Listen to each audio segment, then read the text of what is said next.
আজ আমরা ফিরে যাব ফিলিস্তিনের সেই মাটিতে যেখানে শতাব্দীর পর শতাব্দী ধরে মুসলিমরা তাদের জীবন গড়েছিল, কিন্তু কিভাবে সেই মাটিতে জন্ম নিল ইসরায়েল রাষ্ট্র, আর ফিলিস্তিনি মুসলিমরা হারালো তাদের ঘর, জমি আর অধিকার। জাতিসংঘের পক্ষপাত আর পশ্চিমা শক্তির খেলায় কিভাবে উপেক্ষিত হলো ফিলিস্তিনিদের ন্যায্য দাবি। চলুন আজকের এই যাত্রায় আমরা জানব ফিলিস্তিনিদের সেই বেদনার গল্প। ফিলিস্তিনের গাজা থেকে মাত্র 2 মাইল উত্তরে ছিল কিবুটস এলাকা। 1930-এর দশকে পোল্যান্ড থেকে আসা ইহুদিরা এখানে কৃষি খামার গড়ে তুলেছিল। পাশেই ছিল ফিলিস্তিনি আরবদের গ্রাম। শতাব্দীর পর শতাব্দী ধরে তারা এই মাটিতে জলপাই, ফসল আর স্বপ্ন ফলিয়েছে। তখন ইহুদি আর মুসলিমদের মধ্যে সম্পর্ক ছিল বন্ধুত্বপূর্ণ, কিন্তু এই শান্তি বেশি দিন টেকেনি। 1930-এর দশকে ফিলিস্তিনিরা বুঝতে পারে তাদের জমি হাতছাড়া হচ্ছে। ইউরোপ থেকে অভিবাসীরা দলে দলে এসে জমি কিনতে শুরু করে। 1920 থেকে 1939 সালের মধ্যে ইহুদিদের জমির মালিকানা 2% থেকে বেড়ে 6% পৌঁছে। ফিলিস্তিনিরা যারা শতাব্দী ধরে এই মাটির মালিক ছিল, তাদের অস্তিত্ব হুমকির মুখে পড়ে। ইসরায়েল রাষ্ট্রের প্রতিষ্ঠার সময় প্রায় 7 লাখের মতো ফিলিস্তিনি বাস্তুচ্যুত হয়েছে। তারা ভেবেছিল দ্রুত সমস্যার সমাধান হলে তারা বাড়ি ফিরে আসতে পারবে, কিন্তু দুর্ভাগ্য, ইসরায়েল তাদের আর কখনোই বাড়িতে ফিরতে দেয়নি।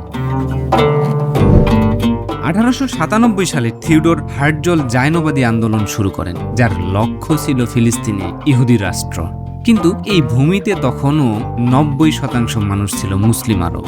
তাদের অধিকারের কথা একবারও কেউ ভাবল না। 1917 সালে ব্রিটিশরা অটোমান সাম্রাজ্যের কাছ থেকে জেরুজালেম দখল করে। সেই নভেম্বরেই পররাষ্ট্রমন্ত্রী লর্ড আর্থার বেলফোর ইহুদি নেতা ব্যারন রথচাইল্ডকে চিঠি লিখে ফিলিস্তিনি ইহুদিদের জন্য জাতীয় গৃহ প্রতিষ্ঠার প্রতিশ্রুতি দেন। এই বেলফোর ডিক্লারেশন ছিল ফিলিস্তিনি মুসলিমদের অধিকারের প্রথম লঙ্ঘন। চিঠিতে 90% আরব জনগোষ্ঠীর অধিকারের কথা উল্লেখই ছিল না। বেলফোর ডিক্লারেশনের পর ইহুদি অভিবাসন বাড়তে থাকে। 1920 সালে ফিলিস্তিনি ইহুদি জনসংখ্যা ছিল 80,000, কিন্তু 1939 সালে সেটা বেড়ে দাঁড়ায় 4.5 লক্ষতে। ফিলিস্তিনিরা তাদের জমি আর জীবন হারাতে থাকে। এই অন্যায়ের বিরুদ্ধে 1936 সালে ফিলিস্তিনি মুসলিমরা গ্রেট আরব রিভল্ট শুরু করে। তারা ব্রিটিশ সেনা ও ইহুদি বসতি লক্ষ্য করে, কিন্তু ব্রিটিশরা নির্মমভাবে এই বিদ্রোহ দমন করে 5,000-এর বেশি ফিলিস্তিনিকে নিহত করে। ব্রিটিশ সৈন্যরা এত কঠোর দমনপীড়ন চালিয়েছিল যে আরব সমাজে ভাঙ্গন তৈরি হয়েছিল। 1939 সালে ব্রিটেন একটি শ্বেতপত্র প্রকাশ করে। ইহুদি অভিবাসন 5 বছরে 75,000-এ সীমাবদ্ধ করার কথা বলে, অর্থাৎ অভিবাসীদের সংখ্যা কমিয়ে আনা হয়েছিল, কিন্তু এটি ফিলিস্তিনিদের অধিকার ফিরিয়ে দেয়নি। ব্রিটেন সেখানে শুধু নিজের স্বার্থই দেখছিল। ব্রিটেনের এই ধরনের পরিকল্পনাকে ভালোভাবে নেয়নি ইহুদিরা। তারা একই সাথে ব্রিটেন এবং হিটলারের বিরুদ্ধে লড়াই করার পরিকল্পনা করে। তখন 32,000 ইহুদি ব্রিটিশ সেনাবাহিনীতে যোগ দেয়। সেখান থেকে সামরিক প্রশিক্ষণ নিয়ে ইহুদি সৈন্যরা ব্রিটেন এবং আরবদের বিরুদ্ধে লড়াই শুরু করে। 1933 সালের পর থেকে জার্মানির শাসক হিটলার ইহুদিদের প্রতি কঠোর হতে শুরু করেন। দ্বিতীয় বিশ্বযুদ্ধে হলোকাস্টে প্রায় 60 লক্ষ ইহুদি নিহত হয়। 1945 সালে দ্বিতীয় বিশ্বযুদ্ধ শেষ হবার পর যারা বেঁচে ছিল তাদের জন্য ফিলিস্তিনি ভূখণ্ডে ইহুদিদের জন্য একটি আলাদা রাষ্ট্র গঠনের চিন্তাকে আরও জোরালো করা হয়, এবং আমেরিকার তৎকালীন প্রেসিডেন্ট হ্যারি ট্রুম্যান ইসরায়েল রাষ্ট্রের পক্ষে জোরালো অবস্থান তুলে ধরেন।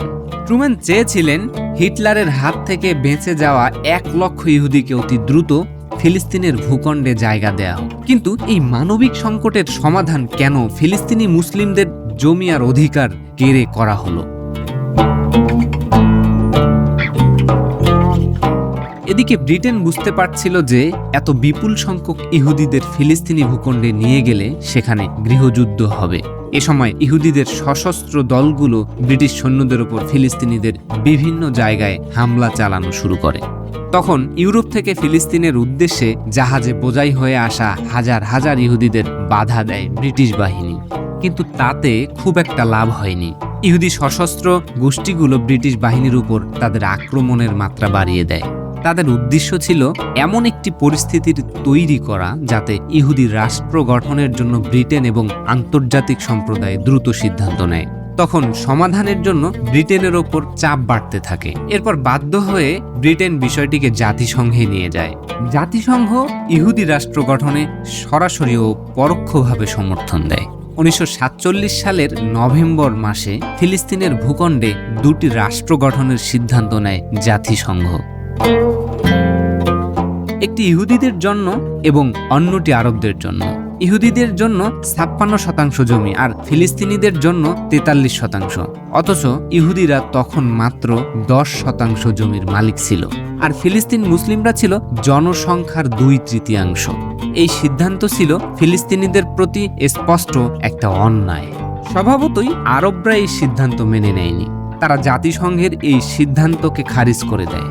কিন্তু ফিলিস্তিনিদের ভূখণ্ডে তখন ইহুদিরা বিজয় উল্লাস শুরু করে। অবশেষে ইহুদিরা একটি স্বাধীন ভূখণ্ড পেল। কিন্তু আরবরা অনুধাবন করেছিল যে কূটনীতি দিয়ে এই সমস্যার সমাধান কোনোদিনও হবে না। এই অন্যায়ের বিরুদ্ধে ফিলিস্তিনিরা প্রতিবাদ করে। তাদের নেতা যেমন আল হুসাইনি সিরিয়ার কাছে সাহায্য চাইলেও কোনো সমর্থন পায়নি। ফলে ফিলিস্তিনিরা একা এই লড়াই করতে বাধ্য হয়। জাতিসংঘের এই সিদ্ধান্তের পর ফিলিস্তিনে দাঙ্গা ছড়িয়ে পড়ে। ইহুদি মিলিশিয়া যেমন হাগানা ও ইরগুন ফিলিস্তিনি গ্রামে হামলা চালায়। 1947 সালের ডিসেম্বর থেকে 1948 সালের মে পর্যন্ত প্রায় 7 লাখ ফিলিস্তিনি তাদের ঘরবাড়ি থেকে বিতাড়িত হয়।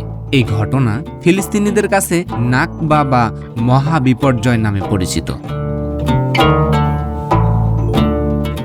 তারা ভেবেছিল শীঘ্রই তারা ফিরে আসবে, কিন্তু তাদের আর কখনোই ফিরতে দেওয়া হয়নি।